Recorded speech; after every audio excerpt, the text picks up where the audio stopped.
Halo teman-teman, jumpa lagi bersama gue Rasatnan. Kali ini gue akan membahas update terbaru tentang Kongres PSSI yang memang sudah direncanakan oleh Exco PSSI untuk menggelar KLB ya. Ya, pada kabar hari ini, yaitu tepatnya pada malam hari, PSSI akhirnya mengeluarkan rilis di situs resmi mereka bahwa mereka sudah mengirimkan surat kepada FIFA gitu terkait pemberitahuan percepatan pelaksanaan Kongres, yaitu pada Senin 31 Oktober 2022. Nah, surat itu memang dikirimkan berdasarkan hasil emergency meeting yang digelar oleh Exco PSSI pada 28 Oktober lalu, yang mana di situ PSSI ingin memberitahukan kepada FIFA juga gitu bahwa mereka ingin adanya percepatan KLB ya PSSI gitu. Dan memang dalam kondisi ini memang tidak secara tegas ya bagaimana Exco yang ada di PSSI itu menyatakan mundur gitu. Tapi memang di dalam pemilihan itu juga memang sudah otomatis gitu mereka akan bisa juga nantinya gitu para exco tersebut dicalonkan kembali oleh para anggota dari PSSI, terutama oleh para voter nantinya yang memang hadir di sana gitu, yang memang hadir di kongres tersebut. Setidaknya saat ini ada 87 voter ya, dari seharusnya 88 karena ada satu asosiasi yang tidak ada ataupun belum ada, yaitu asosiasi wasit gitu yang memang belum terbentuk oleh PSSI. Jadi di situ akan digelar KLB dan di situ ada hak suara dari 87 voter dan memang semua anggota PSSI bisa mengajukan ya.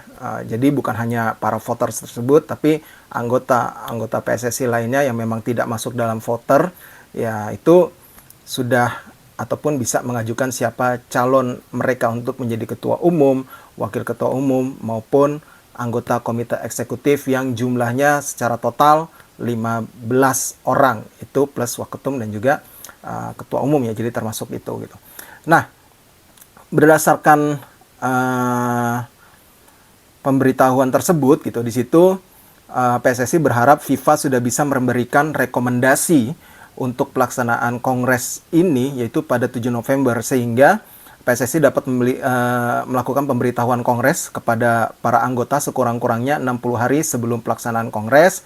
Jadi di situ agendanya adalah PSSI ingin menggelar kongres biasa terkait untuk penetapan komite pemilihan dulu maupun komite banding pemilihan gitu. Jadi memang sebelum dari tata laksana untuk kongres ini memang sebelum adanya pemilihan ketua umum, wakil ketua umum dan juga exco harus ada dibentuk terlebih dahulu melalui kongres, yaitu komite pemilihan dan juga komite banding pemilihan gitu. Ya, ini ditetapkan kongres untuk menetapkan KP maupun KBP ya, kita singkat saja seperti itu, yaitu pada tanggal 7 Januari 2023 gitu. Jadi PSSI akan menggelar kongres untuk penetapan KP dan KBP pada 7 Januari 2023 gitu.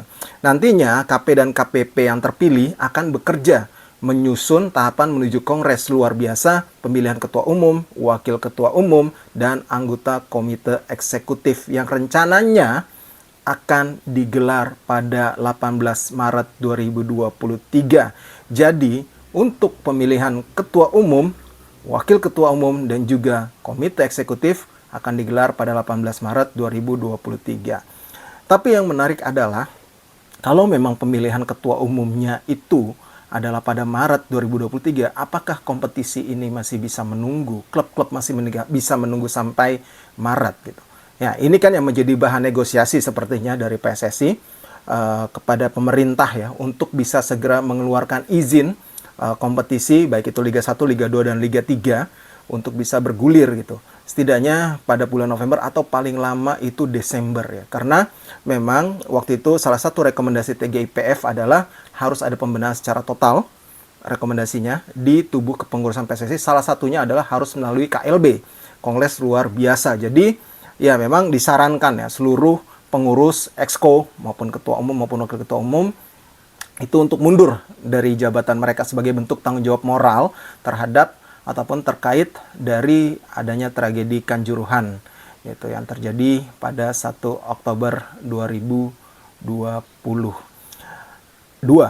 Ya, di sini kita akan melihat ya bagaimana respons dari pihak pemerintah gitu. Pastinya PSSI akan terus mengajukan untuk percepatan kompetisi, dan pastinya mereka juga akan menggelar RUPS PT Liga Indonesia baru gitu. Setidaknya untuk bisa memberikan penetapan ataupun keputusan hasil RUPS tersebut. Perubahan dari direksi juga perlu mereka lakukan, karena kita ketahui bahwa salah satu direktur dari PT LIB, yaitu direktur utama PT LIB, sudah ditetapkan menjadi tersangka, yaitu Bapak Ahmad Hadian Lukita gitu.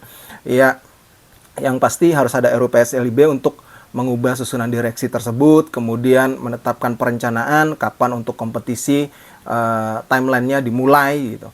Ya, walaupun kita tahu bahwa sebenarnya PSSI sudah membuat timeline waktu itu bersama dengan tim Satgas Transformasi yang mereka bentuk bersama dengan FIFA, AFC, dan juga beberapa departemen dari pemerintahan Indonesia beserta juga dengan Polri, bahwa tanggal 25 atau 26 November sebenarnya mereka berharap kompetisi ini sudah bisa bergulir, terutama untuk Liga 1 lebih dahulu lah misalnya. Ya, tapi kita lihat saja nanti perkembangannya akan seperti apa terkait hal ini, karena tentunya pasti pergolakannya ini akan semakin menarik, apalagi terkait dengan munculnya nama-nama kandidat pastinya untuk menjadi Ketua Umum PSSI untuk periode berikutnya, menggantikan periodenya Bapak Muhammad Iryawan alias Bapak Iwan Bule. Ya, tentunya ini akan semakin menarik, kita tunggu dinamikanya seperti apa.